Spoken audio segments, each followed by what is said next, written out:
This is the Man in Black, here again to introduce Columbia's program, Suspense. Our star tonight is Peter Lorre, playing the part of the Hungarian Count Stefan Kahare, a gentleman of sinister aspect. The story is by John Dixon Carr, who calls it The Devil's Saint. If you have been with us on these Tuesday nights, you will know that suspense is compounded of mystery and suspicion and dangerous adventure. In this series are tales calculated to intrigue you, to stir your nerves, to offer you a precarious situation, and then withhold the solution till the last possible moment. And so, it is with The Devil's Saint and Mr. Peter Lorre's performance we again hope to keep you in suspense.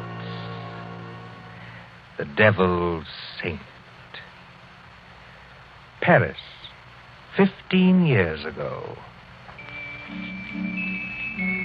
Paris as it used to be, when lights twinkled from the old Trocadero to the hill of Sacré-Cœur, when taxicabs honked and the beat of tango swayed, and Chinese lanterns gleamed above the lake in the Bois, when, in short, you and I were young. Come then to the President's Ball at the Opera, St. Catherine's Day, 1927. A fancy dress ball at the Opera, filling these marble halls with a multitude of masks and a multitude of dreams. The mosaic decorations are no less bright than the colors that weave here. Harlequins and Columbine, Cleopatra and Musketeers. In the great marble foyer, remember it? They have set out little tables and lines of palms behind which you may sit screened. Look at one such table.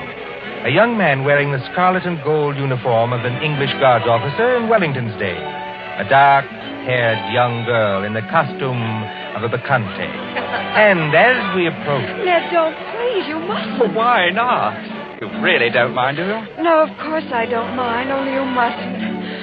Oh, Ned. Look here, Alona. We've got to settle this thing. You have enjoyed being here tonight, haven't you? Ned, I've loved it. After being cooped up at my uncle's place in the country, it's like heaven. All right. When I take you back to the hotel, I'm going to face this uncle of yours tonight. No, please don't. I'm going to say that you and I intend to get married, and that's that. I can't marry you, Ned. I've told you that. But why not? Just give me one good reason. Because I can't. My uncle, he would never allow it. Never. And that seems to you a good reason enough? Yes, Ned. This uncle of yours, what's his name? Count Stefan Kahare. He's a Hungarian, I think you said. Yes, so am I. My mother was an American. What's he like, actually? Oh, he's a little eccentric. Oh, please don't misunderstand. He's a great scholar and a historian, only he's a little strange. Ned. What is it? There he is now. Your uncle? Yes, that elegant man in plain evening clothes, with the Order of the Golden Fleece across his chest. Oh, I see him. Oh, he looks as black as a thundercloud. He's throwing those two dressed as devils aside as though they didn't exist. Give me my mask quick before he sees us. No, Alona. Why not? We'd better face this out now. Sit still. Good evening, Ilona. Good evening, Uncle Stefan. Uncle, may I present Edward Whiteford? How do you do, sir? How do you do? Ilona, do you think that costume is quite the thing to wear in public? Why not? Well, an older generation might call it immodest. It looks like... Like what? Nothing. Will you go and get your cloak or your domino or whatever you wore here? Uncle, please don't make me go home so soon. It's hardly 11 o'clock. I was not asking you to go home, my dear. I was merely asking you to put on a wrap. All right, I'll get it. You stay and talk to Ned. I shall be delighted. Will you sit down, sir? Thank you. You seem to have quite a gathering at this table. Oh, yes. Some friends of mine from the embassy. They're upstairs dancing now. Well, look, glasses, and still more glasses. You know, I was quite an adept once at musical gases. Have you ever tried it, young man? Well, it's very easy. You take a spoon like this, you see, and... Like it? Well, forgive me, sir, but there's something I'd like to ask you. Yes? I don't know exactly how to say this, so I'd better say it in the shortest way. I want to marry your niece. Oh, look out, sir. You smashed one of the glasses. A few francs will pay for that. But there are other things of higher value. At least to me. Oh, maybe I ought to mention first that my full name is Lord Edward Whiteford. My father's the Earl of Grey. Indeed.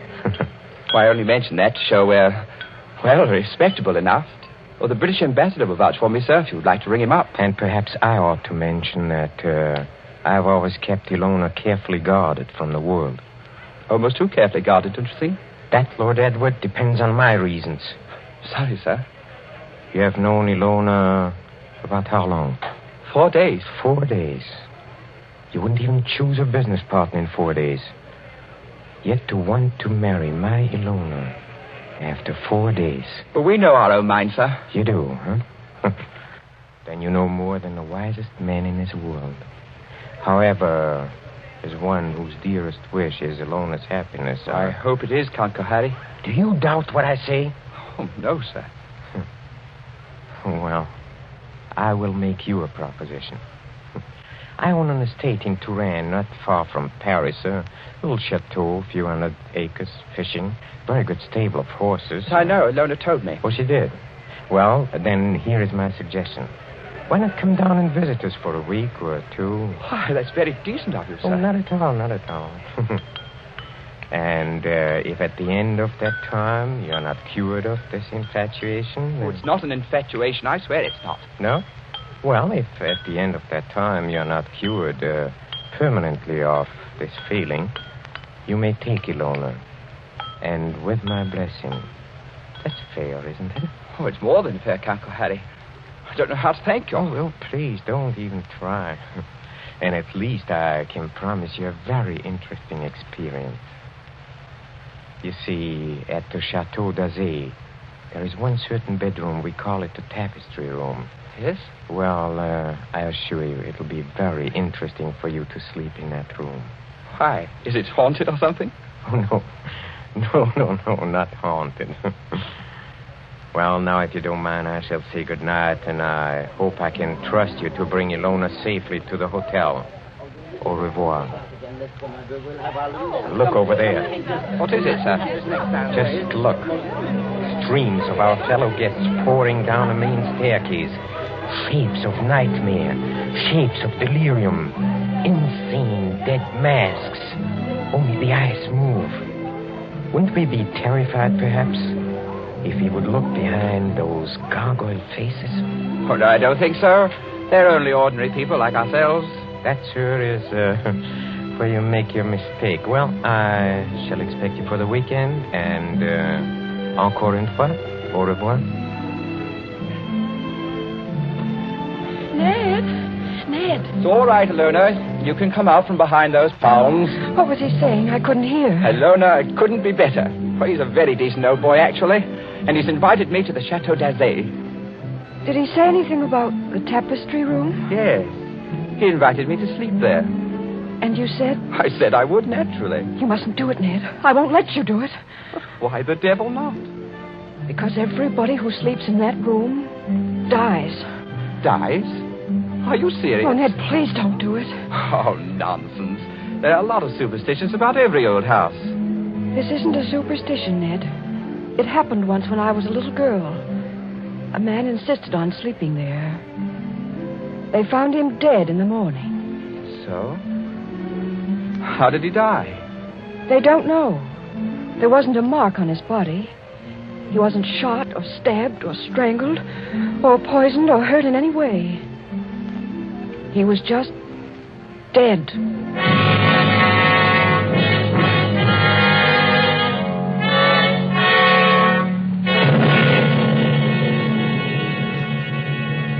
Two nights later, in the province of France now known as Indre-et-Loire, but once called Touraine, the ancient land beloved of Rabelais and Balzac.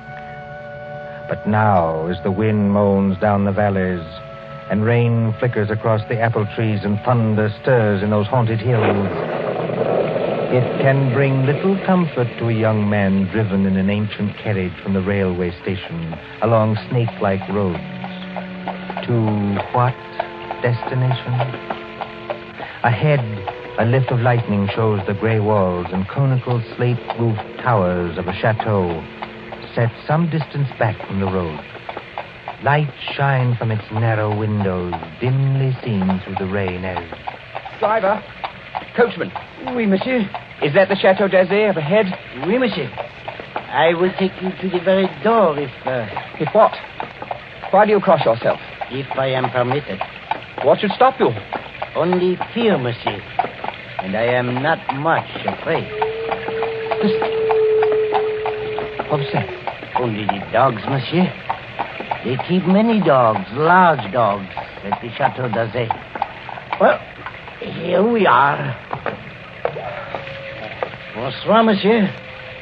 And if I may be permitted a word of advice, Well? beware of the tapestry room.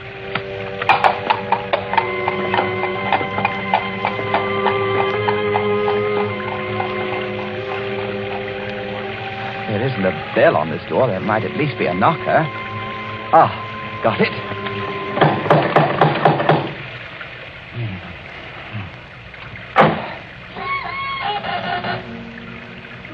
Et alors, monsieur? Vous cherchez? Je cherche le Chateau d'Azay et Perhaps it would be better if monsieur spoke English, yes? You are Lord Edward Whiteford. Yes. Monsieur is expected. Please to enter. Monsieur's hat and coat. Thank you. Ned. Hello, Ilona. Oh, darling. J'embrasse pas ma petite, votre oncle.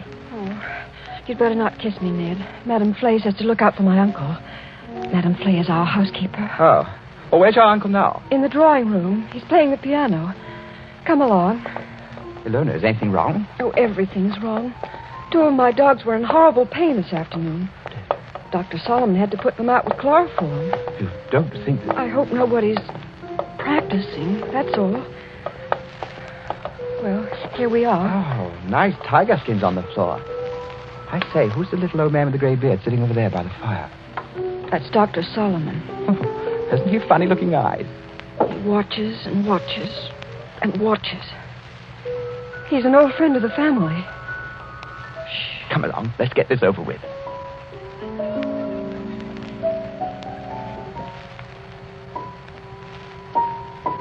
Ah, Lord Edward.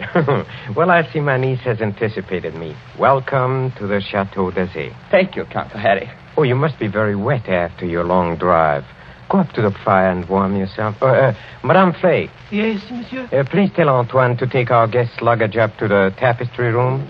The tapestry room, monsieur? That is what I said, Madame Flay. Yes, monsieur. By an odd coincidence, Lord Edward, Dr. Solomon and I were just discussing the fate of the last person who slept in a tapestry room. This is not good, my friend. This is against my advice. It's against his advice.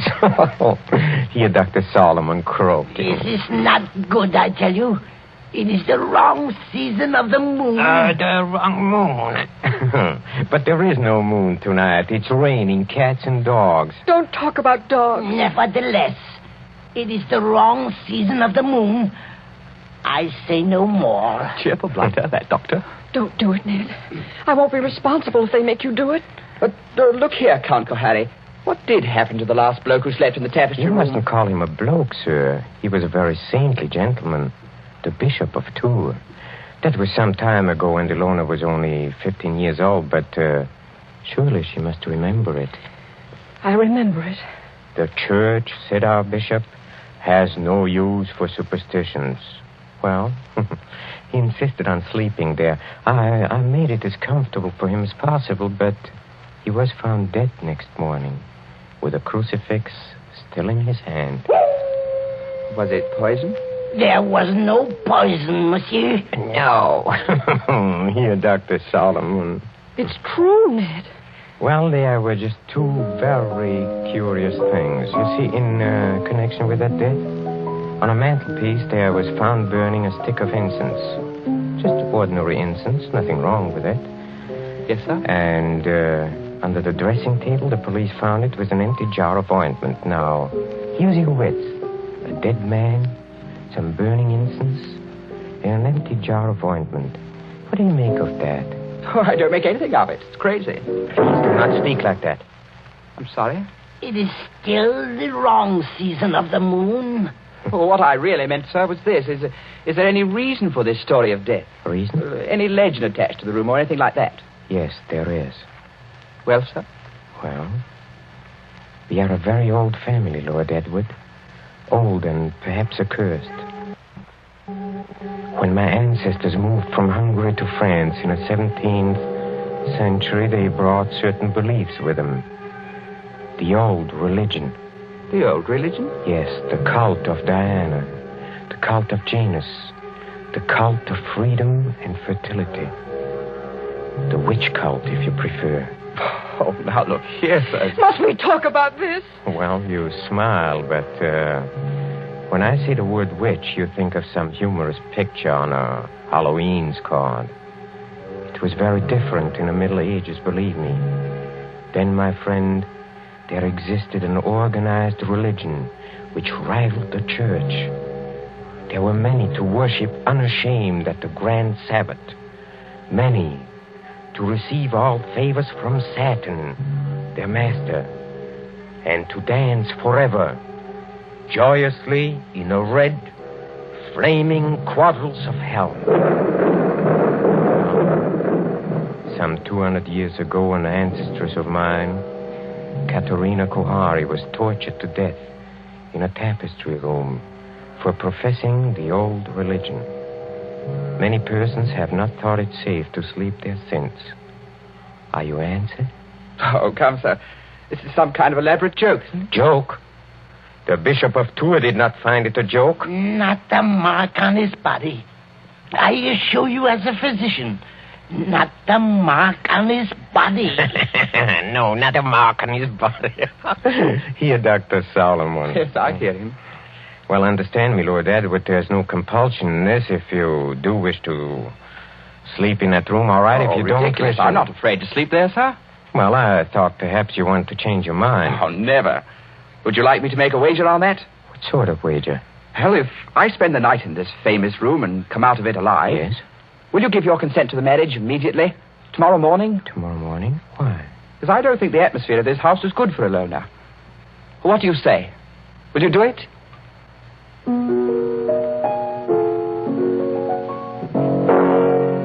Very well, Lord Edward. I accept the terms of your wager. Don't do it, Ned. For the love of heaven, don't do it.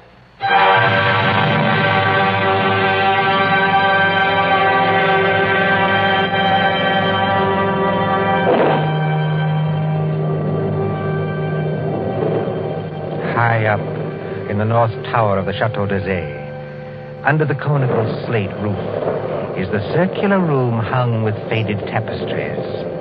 These tapestries move slightly with uneasy, mimic life to the clamor of the storm outside. Candles burn along the mantelpiece and beside the great four-poster bed.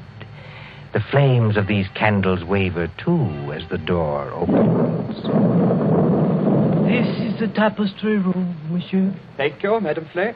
That is the mantelpiece where the incense burned. That is the bed where Monseigneur le Bishop died. Very inviting, isn't it? Will there be anything else monsieur requires? Some sandwiches? A decanter of whiskey? Oh, no, thanks. I had a drink with the Count Kohari before I came upstairs. Bien, monsieur. Monsieur's shaving water will be brought up in the morning, if he requires it. Good night. Venerable Hoppy. Trying to scare a fellow out of his wits just because... Oh, I hope they built a good fire anyway. Didn't realize how cold it was. Temperature must have dropped. What's that? It's me, Ilona.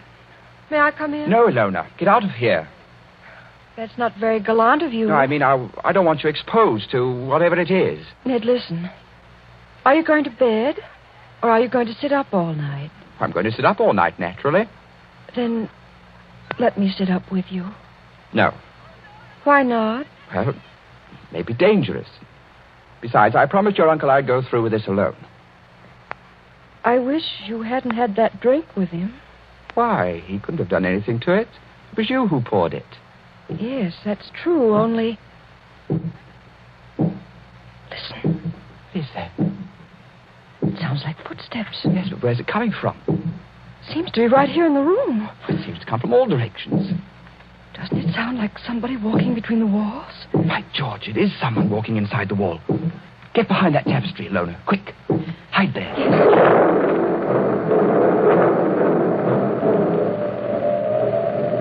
Count Kohari, where did you come from? Oh, forgive me, Lord Edward, for seeming to appear out of the wall and between the tapestries.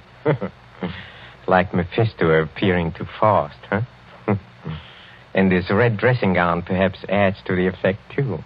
How'd you get here? A passage between the walls? Yes, exactly.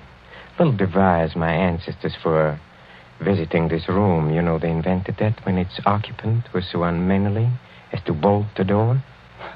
Door's not bolted. You could have walked straight in. But I couldn't have done it unobserved. No. Maybe not.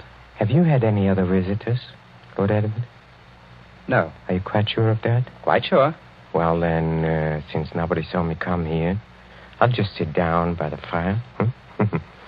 Please sit opposite me. Is this the showdown, sir?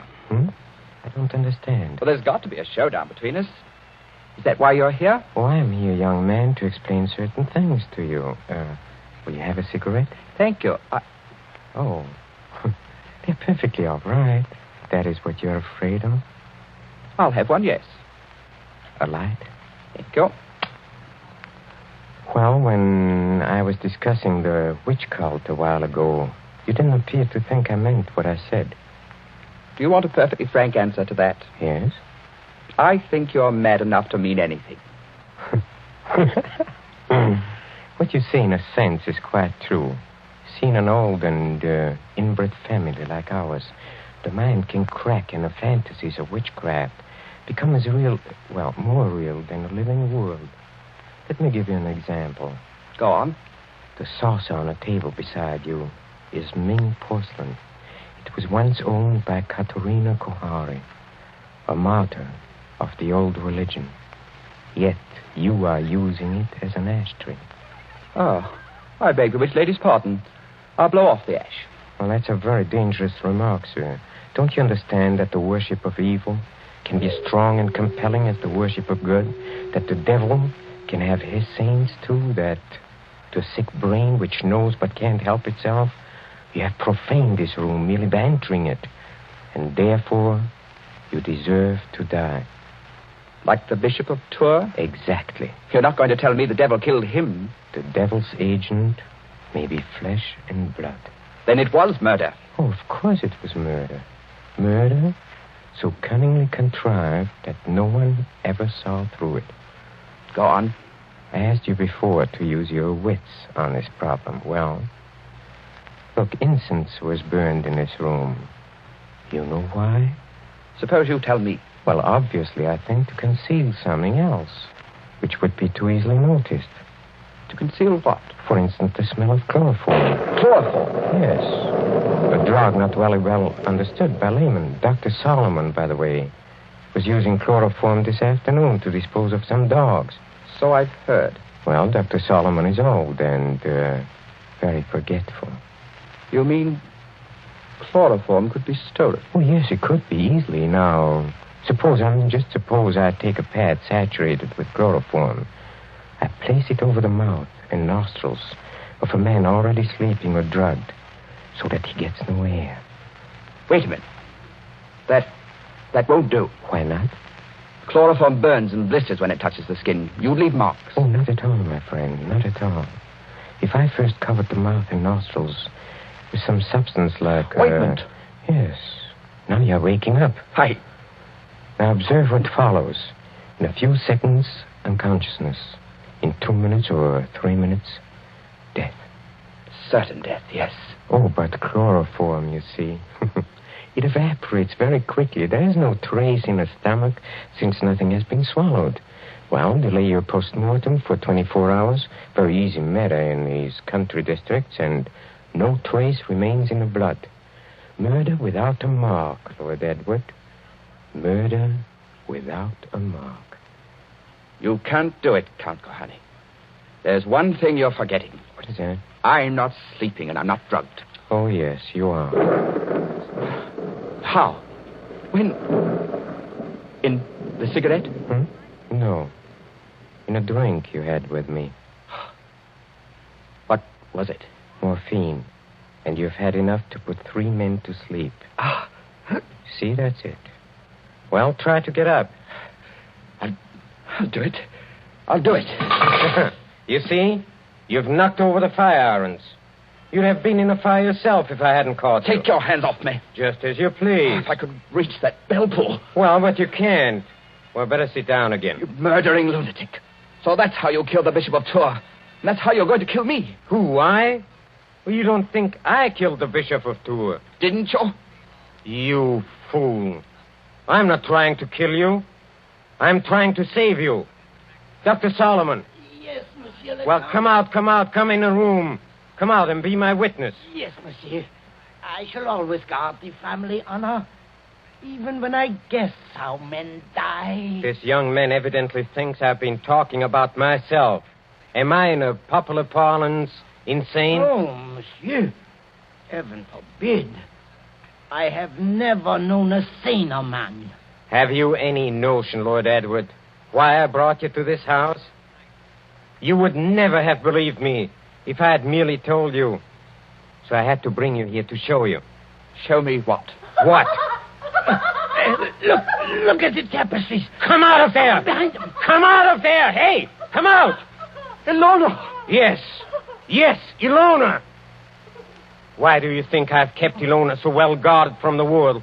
Why, at a fancy dress ball, for instance, did I object to the costume of a medieval witch, whose dogs were poisoned so that chloroform should be brought?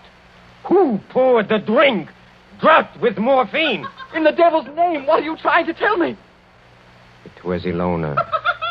She's been helplessly, hopelessly insane for more than 10 years.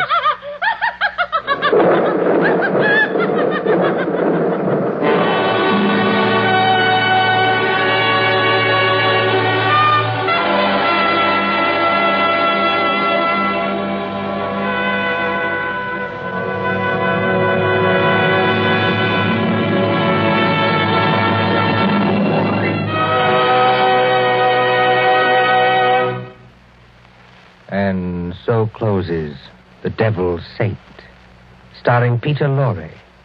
Tonight's tale of suspense. This is your narrator, the man in black, who conveys to you Columbia's invitation to spend this half hour in suspense with us again next Tuesday.